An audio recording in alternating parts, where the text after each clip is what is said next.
Yeah, no, it's a real thing. It's all over right now. It's trending on Twitter. And look, people are saying, Charlie, what do I do? What can we do? There's not much you can do, folks. You have a government that hates you. You have a traitor as the president. Buy weapons. I keep on saying that. Buy weapons, buy ammo. If you go into a public place, bring a gun with you. And if you live in a state that doesn't allow you to do it, I got nothing for you, man. Thank goodness in Arizona we can carry, and we carry. Yep. Maybe some people in the American media will open their eyes and realize that terrorists aren't moms showing up to school board meetings. Yeah, and by the way, they put in the chat, they said, we have more guns at the Turning Point HQ than you could imagine. Yeah, if anyone ever tries to come, that will not end well for you. You got enough firepower to protect the country there.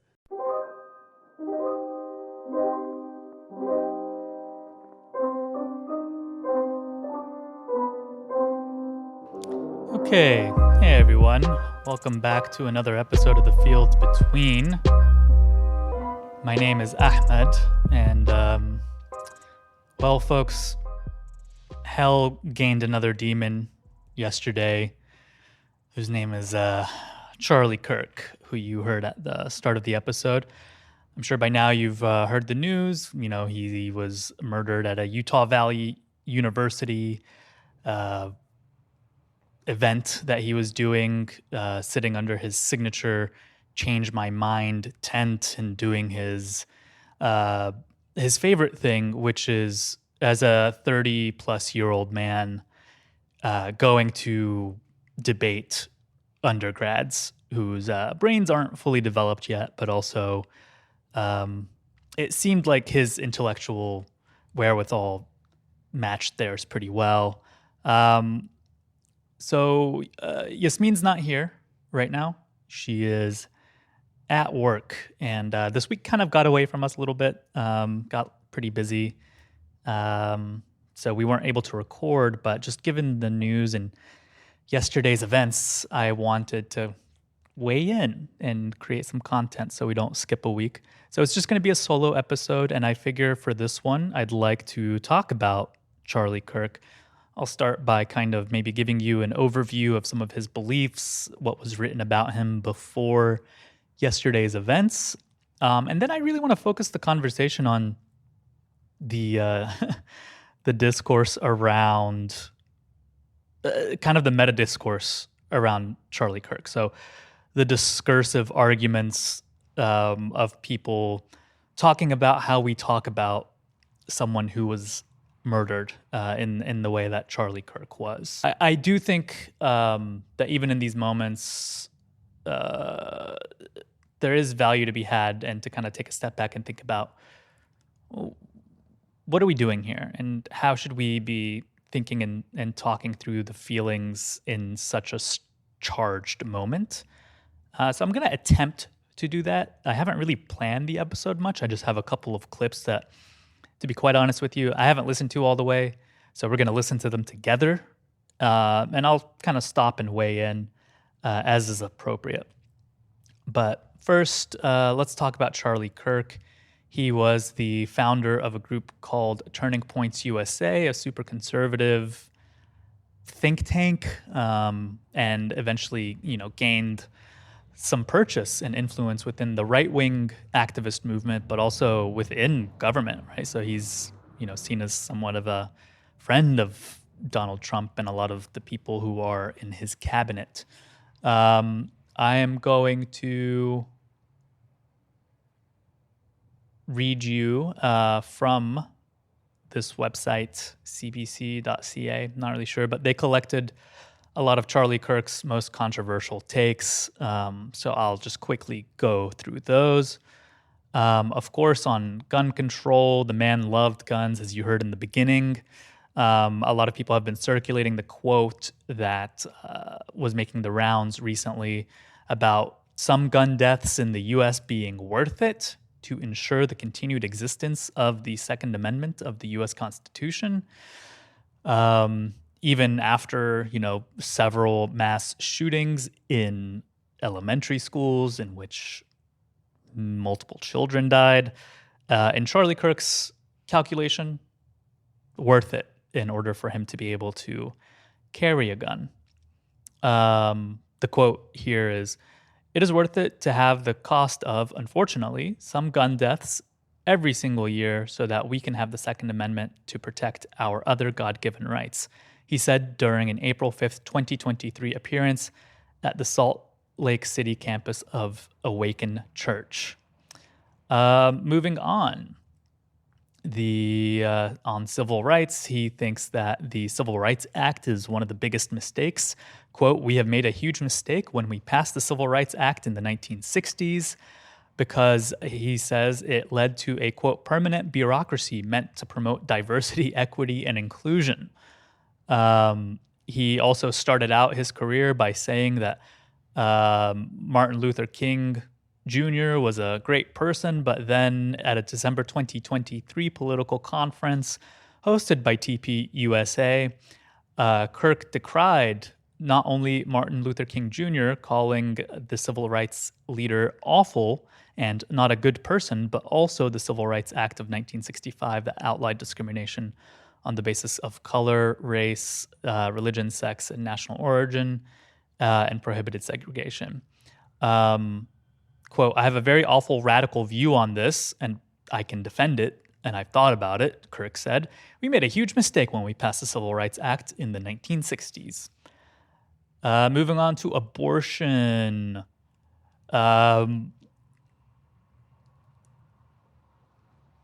This is a quote. "It is a growing consensus in the pro-life world that abortion is never medically necessary," he told one female student, who then asked if someone raped his hypothetical 10-year-old daughter, would he want the child to be born? Quote, "The answer is yes, the baby would be delivered," he said. Wow,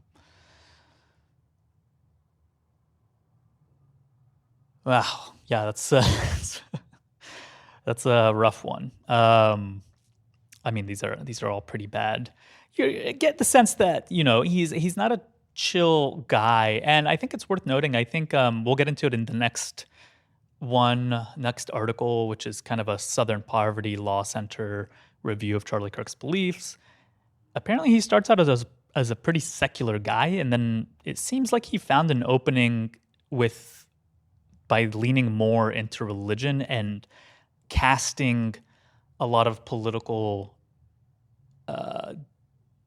disagreements and political battles as kind of more cosmic spiritual battles, which is a very it's an often used tactic by fundamentalists, right? So if you can say something is a cosmic battle between good and evil,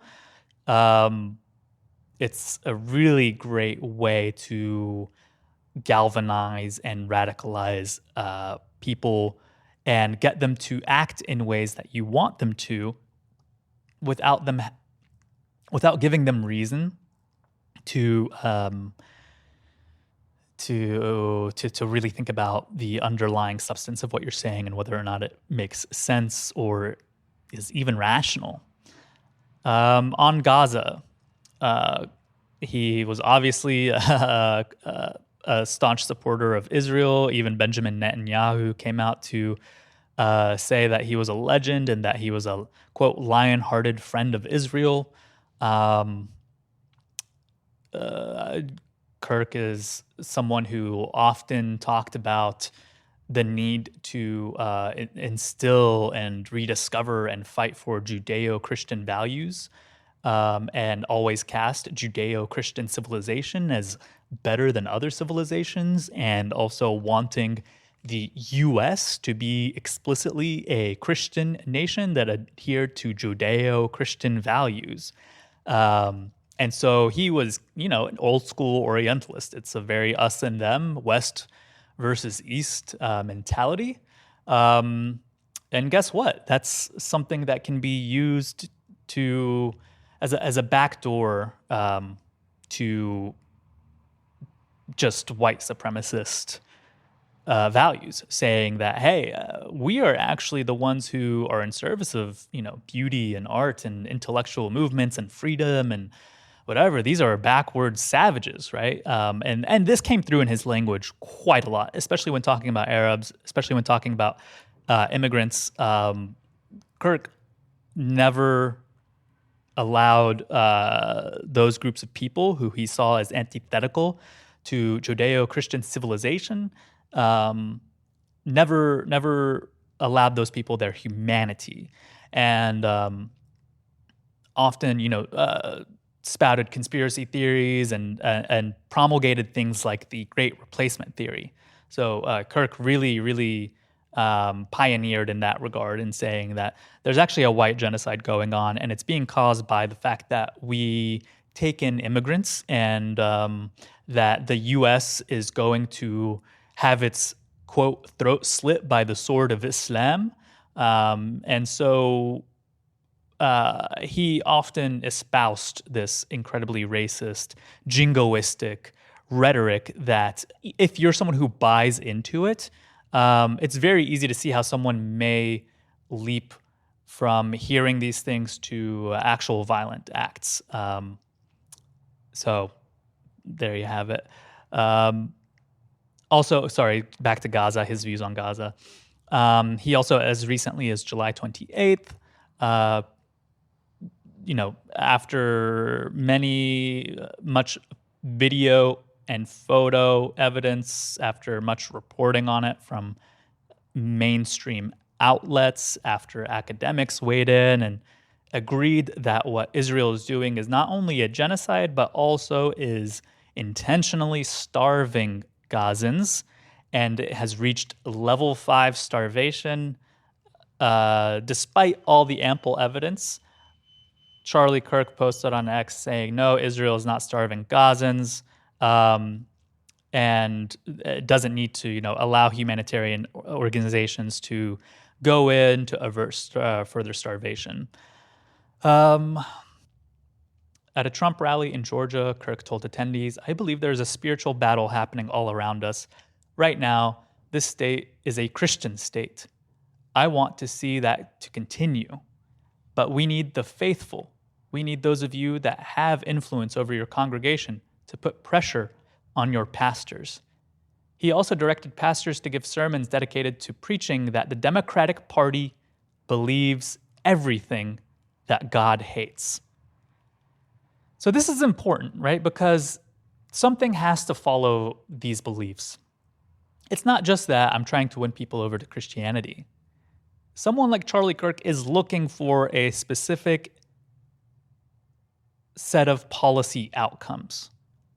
And when you say that immigrants are un-American and not Christian, and in fact, not just immigrants, but anyone who believes anything that is contrary to the TPUSA line of thought and to the Judeo-Christian Western supremacist beliefs, that person believes everything that God hates. And so therefore what? Like, what follows, Charlie, right? Like, are we imprisoning them? Are we kicking them out of the country? What is the specific policy prescription if we're trying to build a society that only accepts Judeo-Christian values, right? Now you notice, like, they'll never go as far as saying these are the specific policies that I want, right? They often will find what it is, right? So yes, I believe, Ahmed, believe that he does want to cleanse the country of anyone who does not espouse these beliefs. However, he is smart enough to know that he can't explicitly outright say that, as is the rest of the right. And so what they do is they get their foot in the door with some of these policies by targeting them, right? So initially you target them very specifically at a group that, people may not defend as, or may not bat an eye at being targeted, right? So illegal immigrants, quote unquote, illegal immigrants, right? Or and then it ramps up to, well, people who are here but maybe committed a crime but are not citizens, and then that ramps up to, well, maybe naturalized citizens, and then maybe like even people who were born here and but they have un-American, un-Judeo-Christian beliefs, right? And then suddenly you have exactly the framework that you want. And we see that happening now. Surprise, surprise. Maybe we'll stop there. This last thing here, I mean, I played that clip at the beginning, but I'll say it again. As he positions his organization to be at the forefront of every cultural war, Kirk has even directed supporters to buy weapons, buy ammo. If you go into a public place, bring a gun with you. I wonder if he'd stand by that if he were around today. So, yeah, I mean, I guess in the face of every shooting and mass murder of like children at elementary schools in the U.S., Charlie Kirk has been a stalwart supporter of it's worth the price. It's worth the price for the Second Amendment. I wonder what he would say now. And obviously the irony is not lost on any of us. And so let's kind of get to that. I have a clip, or not even a clip. This is a 44-minute episode of Glenn Greenwald, who I respect as a journalist. Glenn, of course, was the person who helped break and leak the Edward Snowden files, and I think also the Chelsea Manning files. He was a founding editor of The Intercept, which is a great independent news organization that I, follow for news, although he's no longer with it. Several people kind of abandoned Glenn Greenwald because he focuses and one of his biggest issues is he's a free speech absolutist. And that means that he's pretty consistent on the issue, right? So he was very much against the sort of like woke cancellation movements from 2016 through 2020 that were really prevalent, and on both sides, right? He's been very critical of the free speech repression on campuses with respect to Palestine and Gaza, and obviously the strong stranglehold of AIPAC on a lot of the politicians who are pushing politicians to take more hardline stances against students who don't want their tax dollars and their university's resources to go toward supporting an apartheid state and genocide. And so Glenn I see him as a consistent person, a consistent voice. I started listening to this episode earlier today, his reaction to Charlie Kirk's assassination. And I find myself, at the very beginning, really disagreeing with a lot of his points. And so I wanted to kind of like take the opportunity to listen to it with you guys. We probably won't go through the whole thing because I think that would be insufferable and would take too long. But I thought this would be an interesting way to engage with the discursive arguments about how we, what's happening. Just to kind of set up the issue is, this awful guy who made a career out of celebrating violence and, at times, you can't say he's responsible for any shootings or violent acts that happened, right? Because, I agree that like speech is not necessarily violent in and of itself. However, he was someone with a huge following who ran in powerful political circles and certainly was an advocate for repression of people he didn't like. And he often cheered on and celebrated death, especially with respect to Gaza. He saw Arabs and Muslims as people who are uncivilized and savages and reap what they sow, right? With respect to what Israel is doing in Gaza.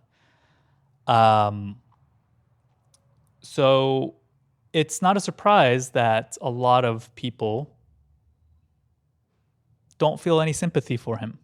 A lot of people making fun of Charlie Kirk after the fact. And my feeling is there is a difference between someone making fun of Charlie Kirk and someone openly calling for violence. And I feel like, at least from what I heard in this episode, Glenn was not doing a great job of distinguishing the two. But we'll listen to it and we'll discuss. So I may skip around a little bit too, but we'll see.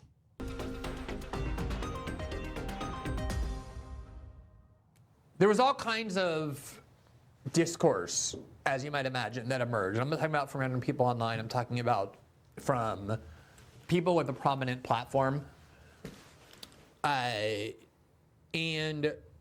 some of it was basically justifying what happened to Charlie Kirk, saying... Okay, so I want to stop there.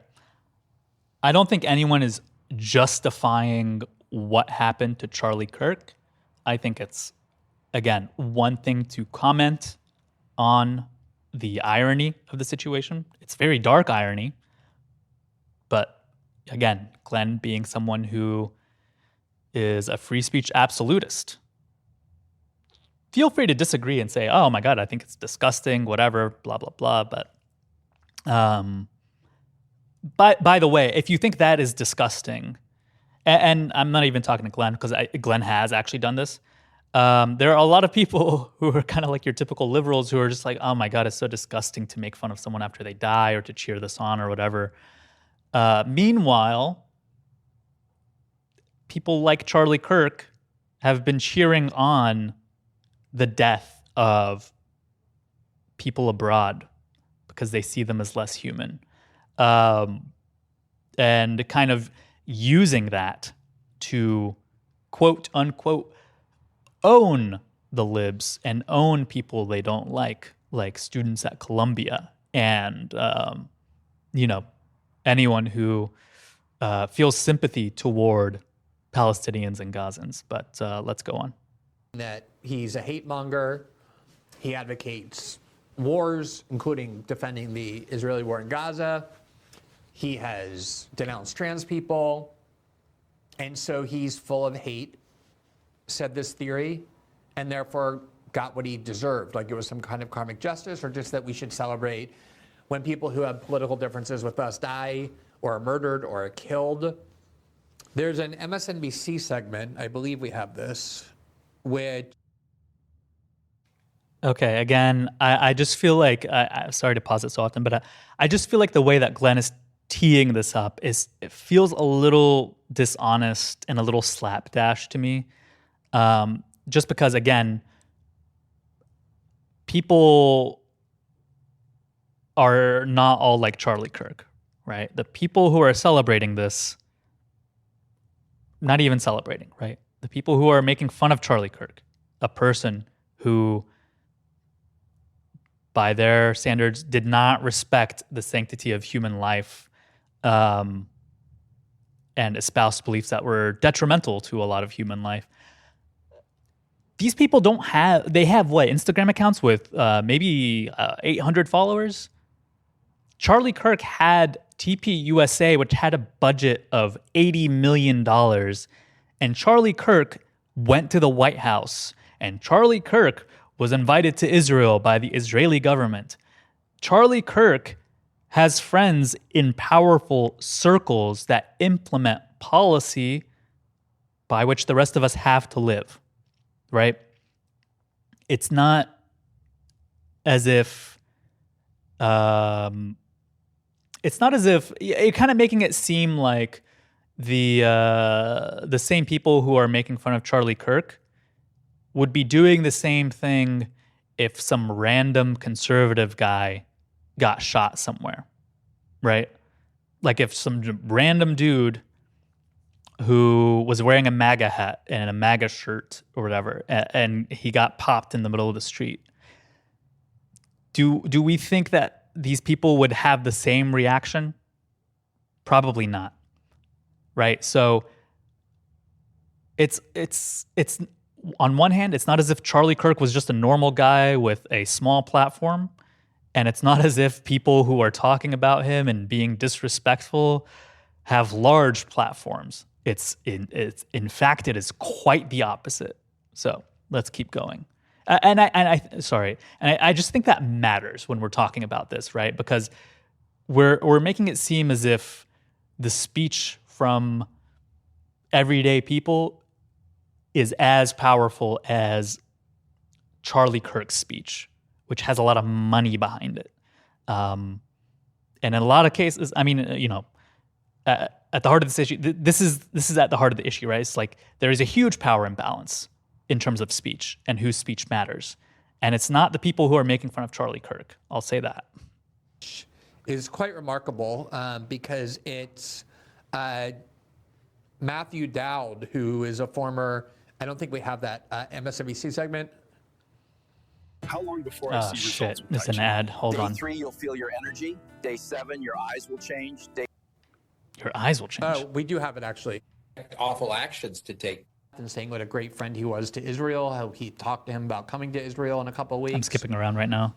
And so there are a lot of people saying, look, he basically endorses a genocide every day in Gaza. There are innocent people being shot in the head and the neck. There's lots of reports about IDF soldiers sniping kids in the head and the neck. Lots of reports from Western doctors about this practice. People being blown up and starved to death. We know the whole litany. And because he supports that, and that's something so terrible that we shouldn't mourn his death, or at the very least, we should be indifferent to it. Okay. First of all, mourn his death if you want, but we don't have to, right? Like, no one is obligated to mourn Charlie Kirk. And we're conflating mourning Charlie Kirk with being against or decrying a prevalence of violence in the country, right? So this is like one of the biggest conflations that I think Glenn is making, whether intentional or unintentional. I'm not really sure. I'm not sure if Glenn is trying to just be liked by the right at this moment. I think his career is such that he wants to be seen as someone who is like super fair and balanced and consistent, and part of that is also being liked by people who also watch Tucker Carlson, right, and stuff like that. But anyway, the fact that people are not mourning, or even that they are disrespecting Charlie Kirk posthumously, does not mean that they are advocating for increased violence in the society, right? In fact, a lot of these people, just kind of based on my observation, are for gun control, or even for eliminating firearms in society. And I'm not seeing anyone who's saying, or very few people, maybe some people are saying it ironically, maybe some people mean it, whatever, but very few people who are not going out of their way to mourn Charlie Kirk are saying that that there should be more shootings like this. And I think even if you were saying fuck Charlie Kirk in this moment, that is not the same as you saying, I'm glad, specifically, I am glad he got shot in the way that he did, right? I think there's a distinction there, and I think that's important. And I think it's a huge mistake that only serves the oncoming MAGA propaganda and efforts to strip people of even more rights and to crack down on certain groups of people. It is just like a bad discursive move that is going to give ammo to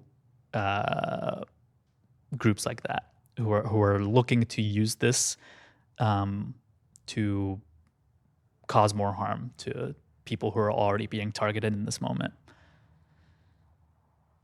Kind of setting up a standard that human life isn't really sacred, that if somebody has political opinions that are different than yours, then you should not only refuse to mourn their death, but even in some way celebrate it.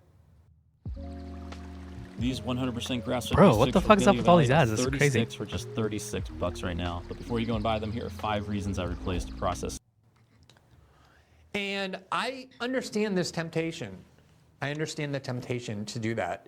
And by the way, you see this on the right a lot. Yep. If some very, very outspoken critic of Israel were murdered, they would dig through their statements and saying, oh, look, they supported October 7th, or they supported Hamas. They supported the killing and rape of innocent people, and therefore I think this person doesn't really have any value. You can do that. It comes from every faction. And you can, pretty much do that about everything. And I think I just want to make a couple points before I get into the specifics. So I was actually talking to a friend just a few days ago about the Catholic Church and how I admire its consistency when it comes to what it insists is the sanctity of all human life.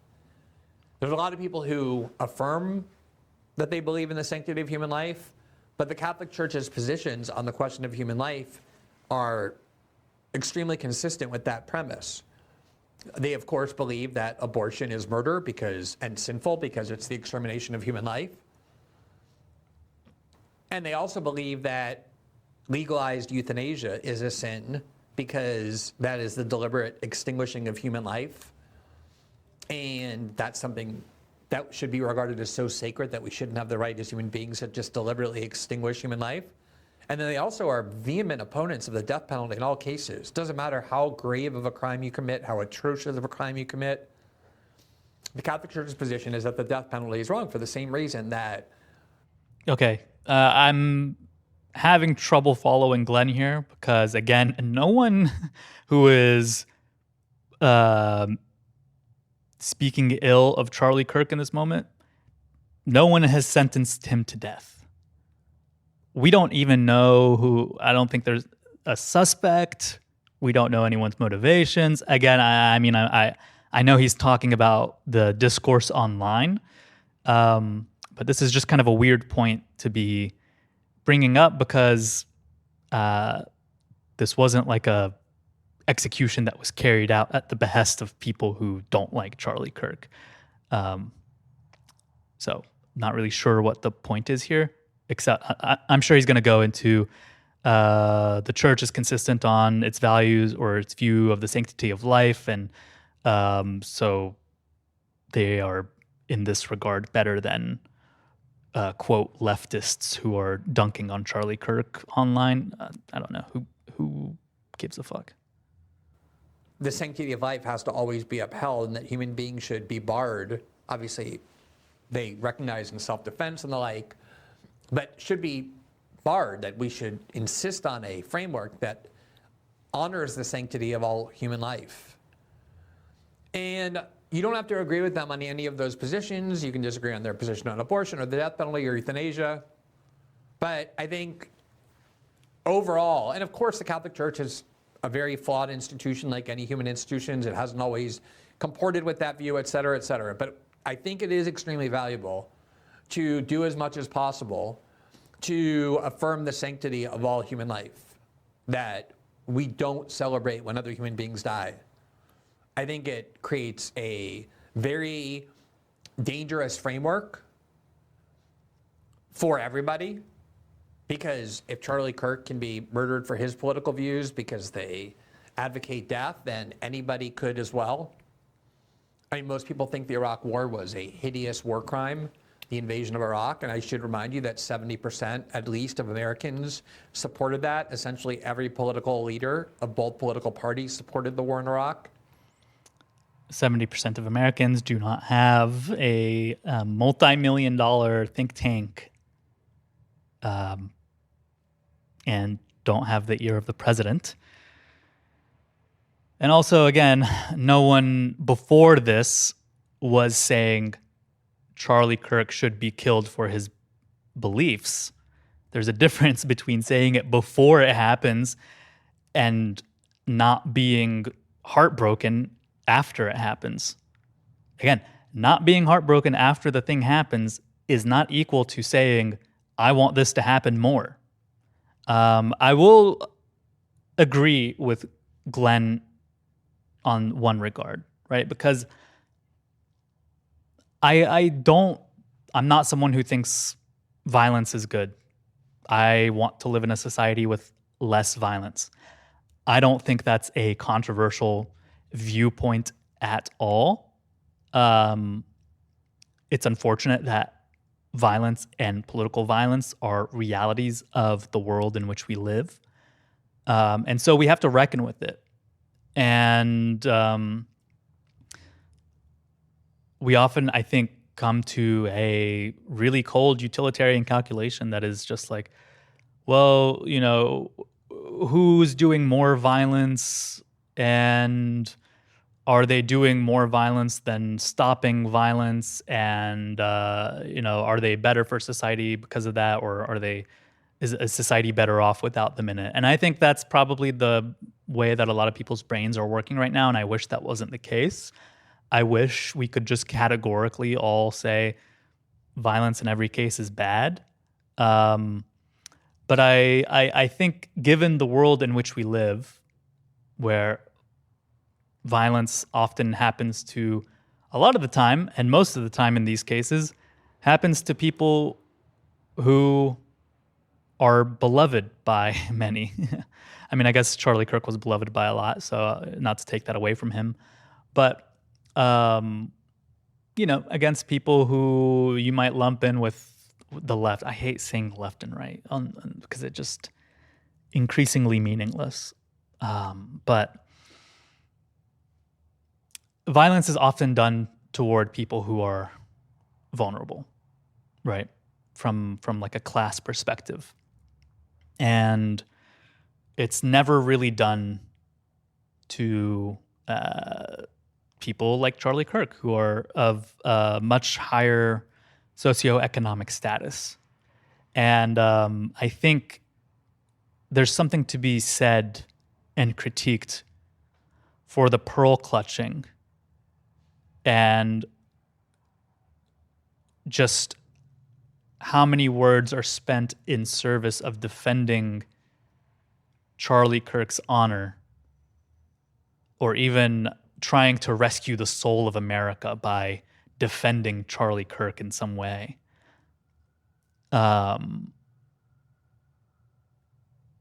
When Charlie Kirk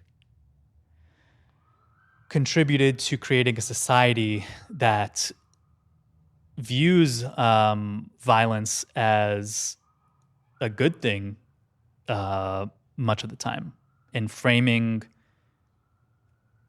you know, gun ownership and these mass shootings and what's happening in Gaza as things that are necessary for the society that he wants to have. And these things, whether or not the policies that enabled them were enacted directly because of Charlie Kirk's word or not, whatever, he certainly advocated for them. They probably would have been done without him, to be quite honest. But he was a staunch supporter of it. No one's saying, oh man, America's losing its soul because it's murdering poor people. We were dropping bombs on poor Palestinians. The other day, like a week ago, the Trump administration released drone footage of them extrajudiciously executing 11 Venezuelans in a boat, saying that they stopped drug traffickers, providing no evidence whatsoever that these were drug traffickers or criminals at all. It's just a boat out in the water, and you're supposed to take their word for it. And that's something that Charlie Kirk was for, right? The continued and increasingly hostile mistreatment of people he just didn't like. But anyway, I'm rambling now. I'm going to keep playing this for a little bit. So you could easily make the argument that they were responsible and have blood on their hands for thousands and tens of thousands, hundreds of thousands, even a million people. Hello, my name is Jesus. Alexander Yermak. Until 2022, I was a musician, and now I am a soldier. This is in this war, weird I meet the ad. best people of my life. Brave ones. What is... It's a DJ who joined the We defend Ukrainian freedom army. like no one else, using brains, innovation, and technologies. This first aid kit will save the lives of our soldiers. I'm confused what I'm supposed to do with that ad. And not just, Am I supposed to buy music equipment or am I supposed to join the Ukrainian military? I don't know. political leaders, but like Hillary Clinton and Joe Biden and John Kerry, but also George Bush and John McCain and Mitch McConnell. It goes on and on and on. But also huge numbers of journalists. Charlie Kirk wasn't part of the government. He wasn't setting policy. So I think that it's a very... No, he wasn't part of the government, but again, he was in the president's inner circle, and so were his friends, and so was TPUSA. But I get carried away.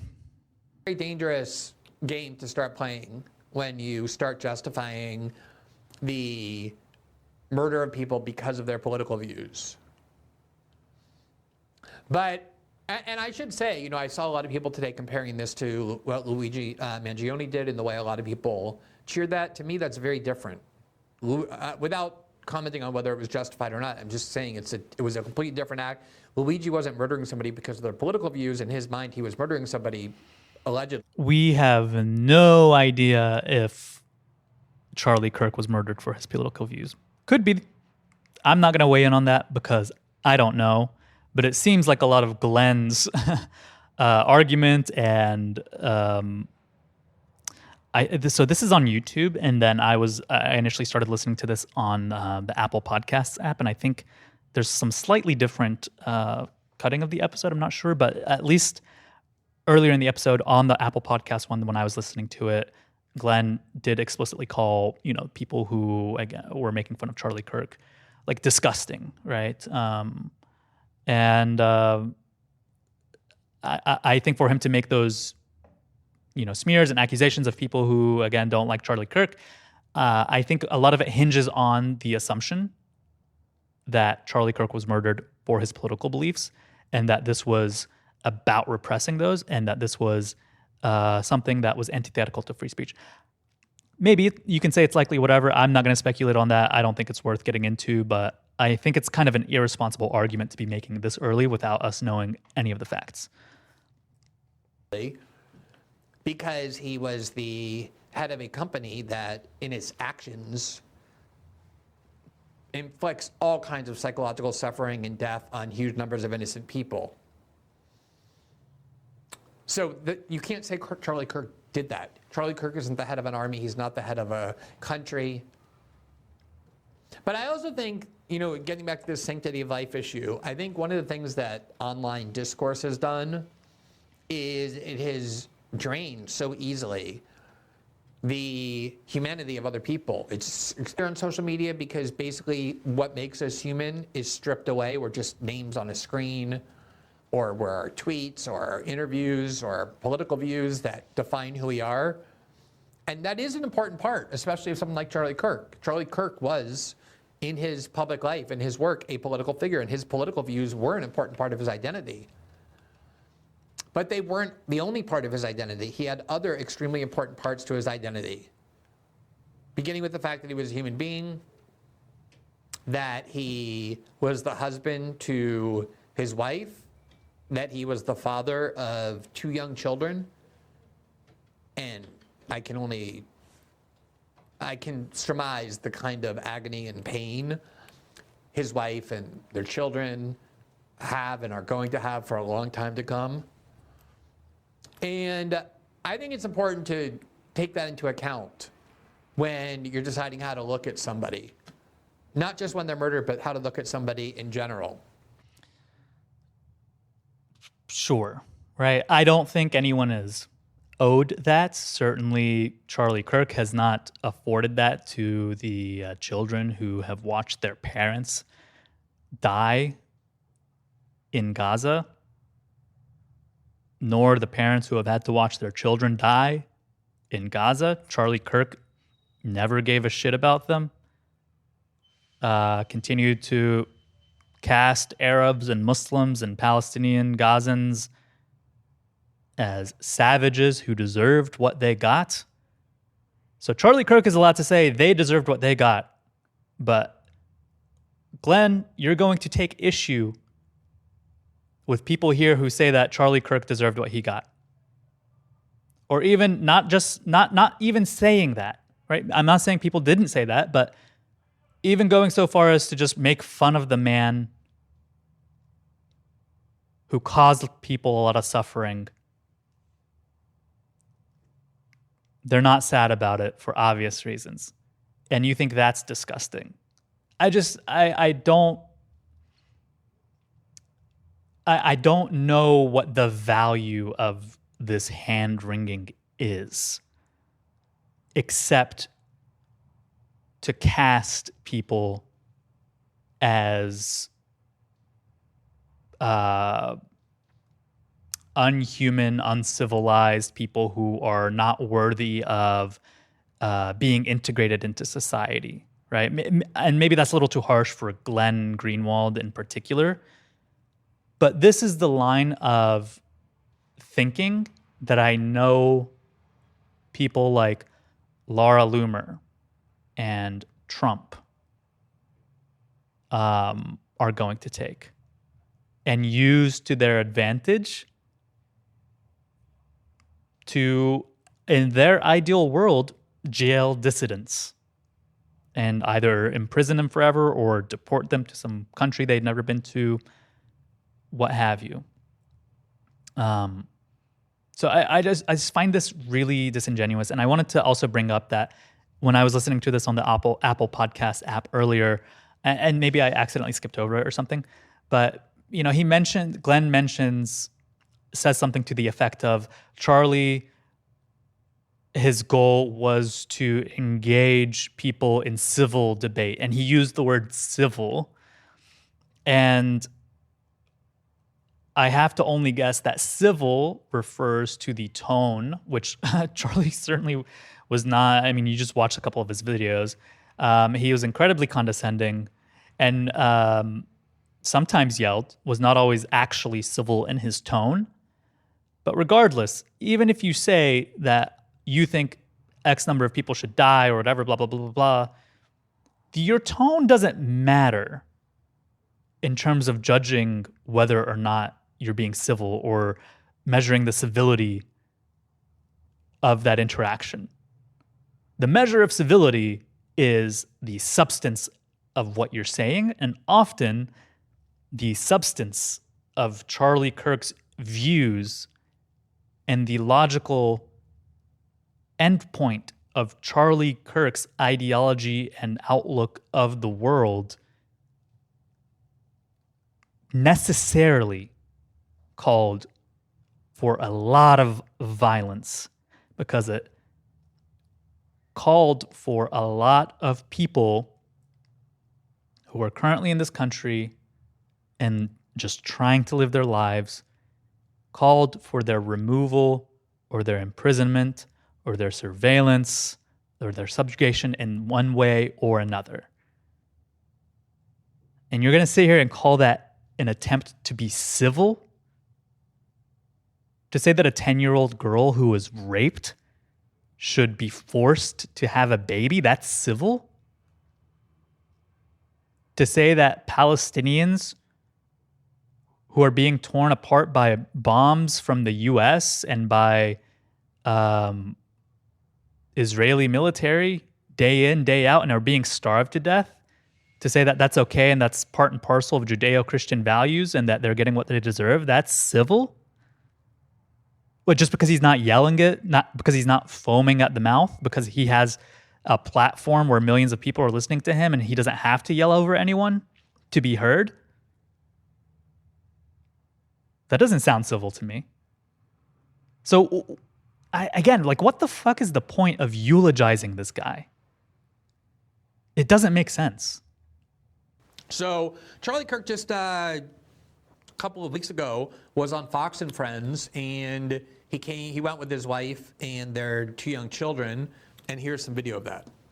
Apparently, if you rate the camera control button whatever. on the new iPhone Let's get 17, another ad. it costs $750. I think we get the point, and I'm at 54 minutes here, and there's one other thing that I wanted to get to, so we'll move off of this, and it's probably a pretty bad, boring episode for you guys, so I'm sorry, because it's been me kind of just rambling most of the time, but this is I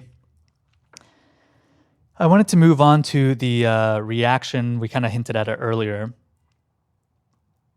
of what signals there are about how this is going to be used to the benefit of actual policymakers, i.e. the Trump administration. So Trump delivered some remarks. I mean, after the shooting yesterday, he tweeted that Charlie Kirk was a legend and he's a good friend or something like that, and that this was a tragedy and that leftists are saying bad things about him and that's awful or whatever. And again, trying to cast this murder as something without us knowing any motivations or the suspect or anything like that. Trying to make it seem like this was a politically motivated assassination. So I'm just going to play this. This is a 4-minute long clip from Trump, which, by the way, Trump was sitting through a 9/11. This is just beside the point. I was just watching a video of Trump sitting through the 9/11 memorial where they're reading out the names of all the victims with the bell in between each of the names, and it looks like half of his face is asleep. The man looks like he is absolutely stroking out. So we'll see what comes of that. But anyway, here's the clip. To my great fellow Americans, I am filled with grief and anger at the heinous assassination of Charlie Kirk on a college campus in Utah. Charlie inspired millions, and tonight, all who knew him and loved him are united in shock and horror. Charlie was a patriot who devoted his life to the cause of open debate and the country that he loved so much, the United States of America. He fought for liberty, democracy, justice, and I like that he specified the United States of America because it's possible some of us may think that it's Israel at this point. American people. He's a martyr for truth and freedom, and there's never been anyone who was so respected by youth. Charlie was also a man of deep, deep faith, and we take comfort in the knowledge that he is now at peace with God in heaven. Our prayers are with his wife, Erica, the 2 young, beloved children, and his entire family, who he loved more than anything in the world. We ask God to watch over them in this terrible hour of heartache and pain. This is a dark moment for America. Charlie Kirk traveled the nation, joyfully engaging with everyone interested in good faith debate. His mission was to bring young people into the political process, which he did better than anybody ever, to share his love of country and to spread the simple words of common sense. On campuses nationwide, he championed his ideas with courage, logic, humor, and grace. I mean, the guy was like the Johnny Appleseed of racism and white supremacist ideas. You know, he just traveling and then spreading the message throughout all the different college campuses. Past time for all Americans and the media to confront the fact that violence and murder are the tragic consequence of demonizing those with whom you disagree day after day, year after year, in the most hateful and despicable way possible. For years, those on the radical left have compared wonderful Americans like Charlie to Nazis and the world's worst mass murderers and criminals. Again, making the assumption that this happened at the hands of someone who was part of Trump's, quote, radical left. is very dangerous. And the thing that I, mostly take issue with Glenn's framing of what happened, you can very much see that the right and that the authoritarian government is champing at the bit to just use this and to make a martyr out of Charlie Kirk without us even knowing anything is really scary. Already, I think Laura Loomer, who for whatever reason has had a massively outsized effect on policy regarding like the ICE, immigration raids, border policy in Gaza. Clearly someone that the president listens to. She's hinting that they want to, I think Trump will say this later too, he wants to like round up and defund any leftist organization that is making fun of Charlie Kirk. Insane. It's insane. Also, he talks about how dangerous it is to find someone that you disagree with and to cast what they're saying and to compare them to such awful people as Nazis is dangerous. Comparing someone to Nazis is dangerous. Despite the fact that Trump and his acolytes and Charlie Kirk spent the last 2 years saying that the kids on college campuses at Columbia were Nazis, were KKK, were Hamas, were any number of violent hate groups, calling them anti-Semites. So does that apply to them? Does it apply to Jerry Seinfeld, who 2 days ago was on Duke's campus saying, quote, "Free Palestine is, to me, just... You're free to say you don't like Jews. Just say you don't like Jews. By saying Free Palestine, you're not admitting what you really think. So it's actually, compared to the KKK, I actually think that the Klan is actually a little better because they come right out and say it." So Jerry Seinfeld, at a Duke University event, says that the Klan, the KKK, is better than anyone who is saying Free Palestine. Not even what they used to complain about from the river to the sea. Not even what they used to complain about, which is globalize the intifada. Not those other things that they tried to twist into saying, oh, this actually is a dog whistle for exterminate all the Jews, right? Just even saying Free Palestine. That is worse than the KKK. So does Jerry Seinfeld saying that, is that dangerous rhetoric? By those standards, I'll keep playing the Trump clip, but it seems by the standards that are about to be offered up that Jerry Seinfeld should be sitting in a prison somewhere. This kind of rhetoric is directly responsible for the terrorism that we're seeing in our country today, and it must stop right now. My administration will find each and every one of those who contributed to this atrocity and to other political violence, including the organizations that fund it and support it, as well as those who go after our judges, law enforcement officials, and everyone else who brings order to our country. So here he's floating an incredibly dystopian and authoritarian framework that is saying that anyone who contributed to it, which very vague and broad, what does that mean? Anyone who has spoken ill of Charlie Kirk, suddenly they're in your crosshairs? and they have materially.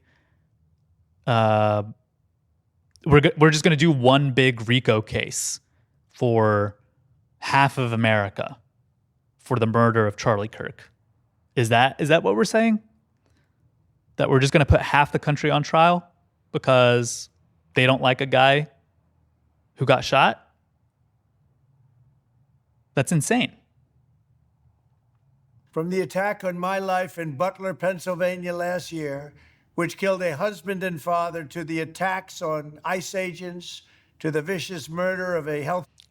Again, the guy who attempted to kill him in Butler was a registered Republican.